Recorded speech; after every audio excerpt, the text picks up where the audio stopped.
Assalamualaikum warahmatullahi wabarakatuh. Good morning everyone. How is your life today? I hope we will always in good condition and we can be spared from COVID-19 and we can preventing from COVID-19 spreading. Please do help protocol and use masks everywhere and everywhere. Communication is a way to people interaction with others. Communication is a way that we will always use in our daily life. For example, when we do conversation with others, when we deliver our minds, our information with others, or discussing about something.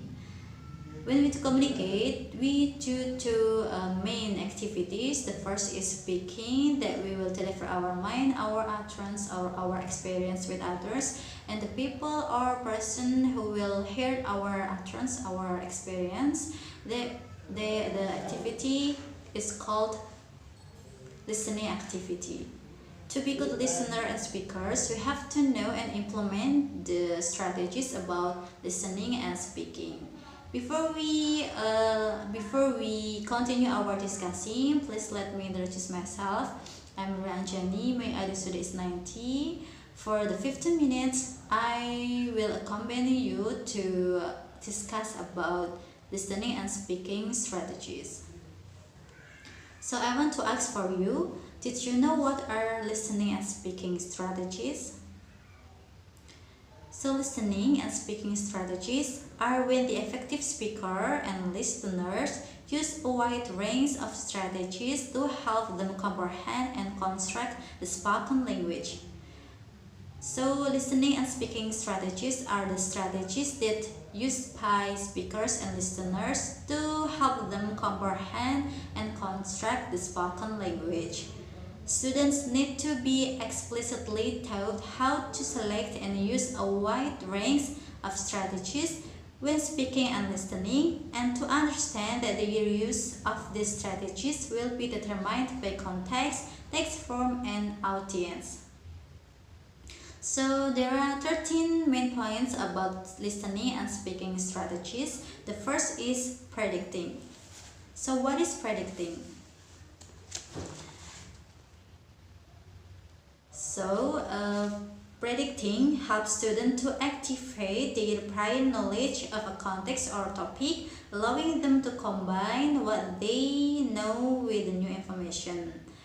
So predicting can help students to activate their prior knowledge with allowing combine the information that they know before and relate with the new information. For example, a speaker has to predict the type of spoken text that will be appropriate to a particular purpose, audience, or situations.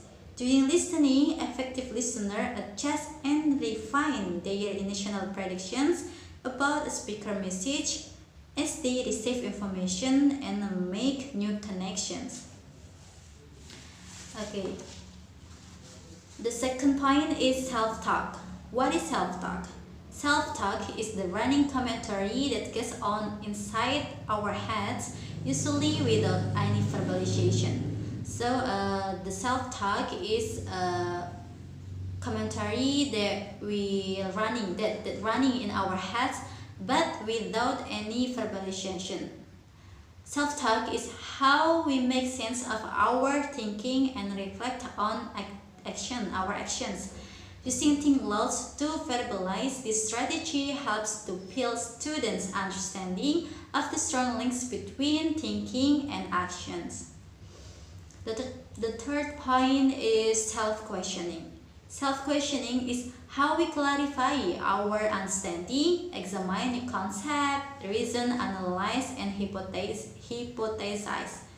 So self-questioning is how we clarify our understanding, examine the concept, reason, analyze, and hypothesis.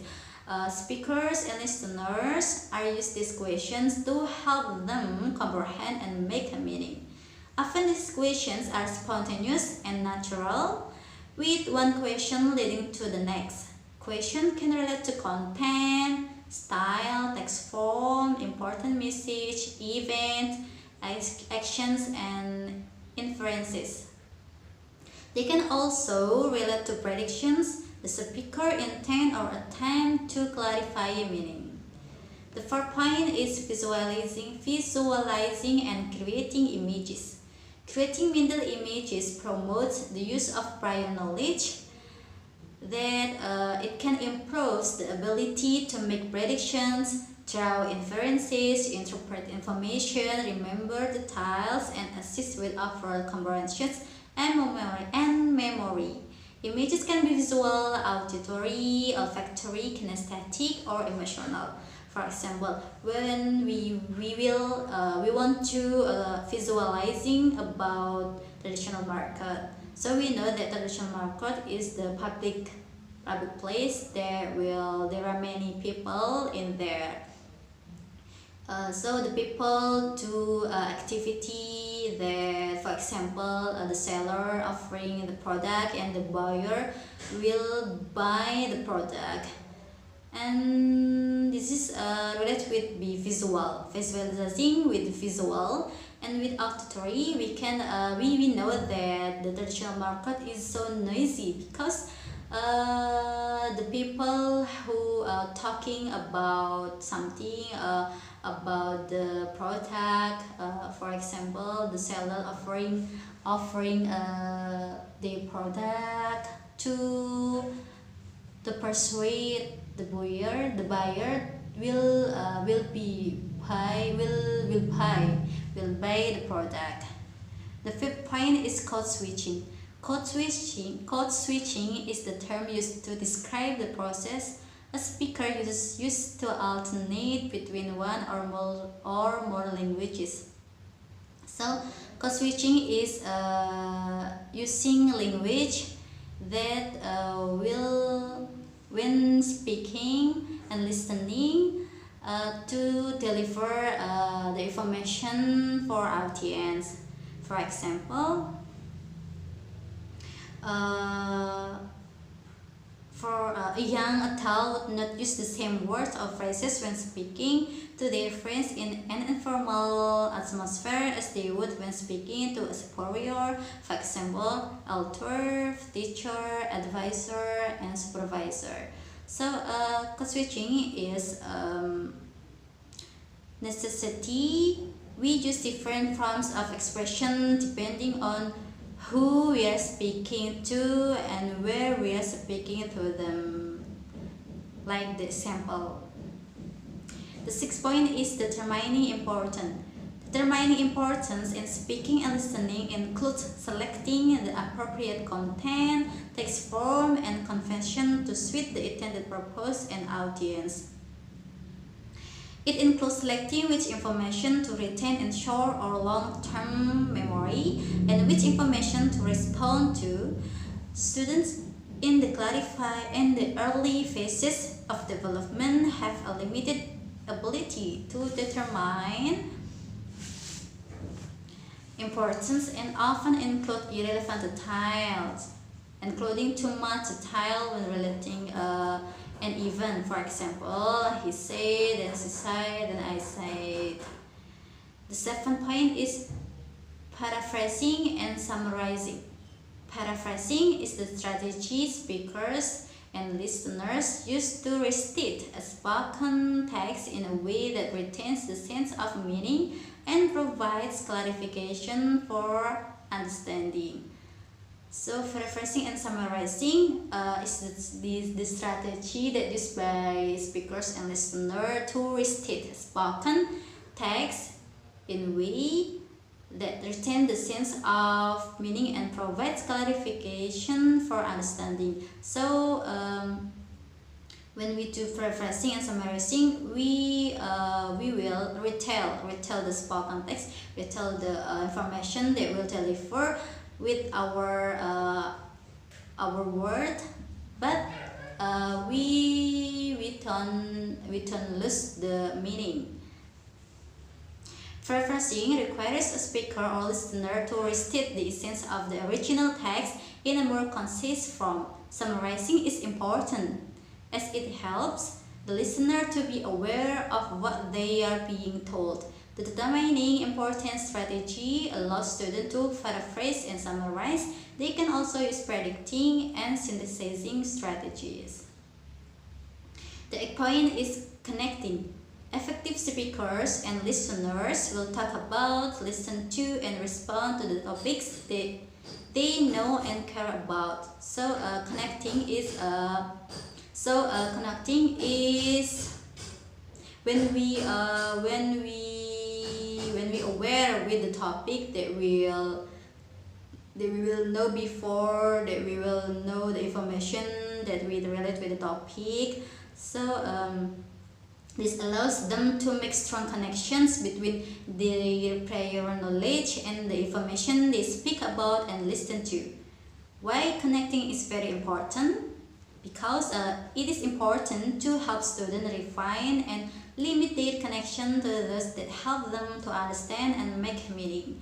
Modeling connection to students and discussing them helps students learn how making relevant connection leads to understanding.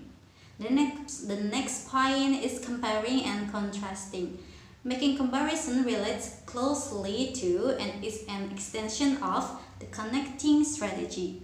As students make connection to their prior knowledge, they also begin to make comparison with the information they are receiving. So, comparing and contrasting is the strategy that used by speakers and listeners to compare the prior knowledge with the new information they will receive.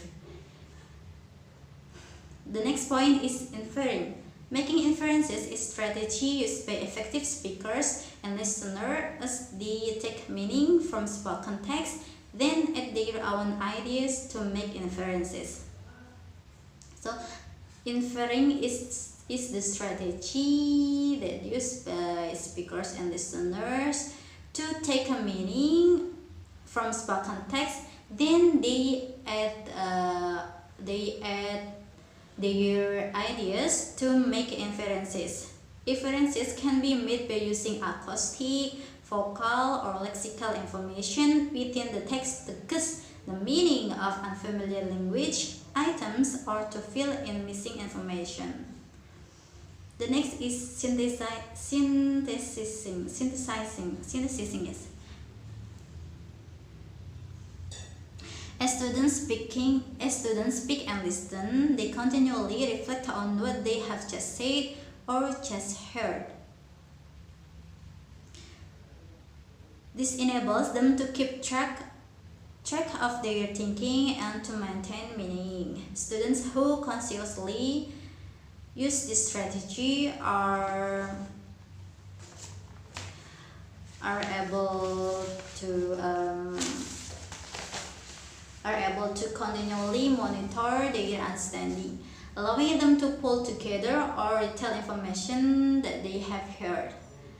During the process of synthesis, students may be connecting, comparing, determining importance, posing questions, and creating images. A student may retell what they have heard as a way synthesizing information. So, when we speaking, when we listening the information, we will reflect our thinking about our understanding. So,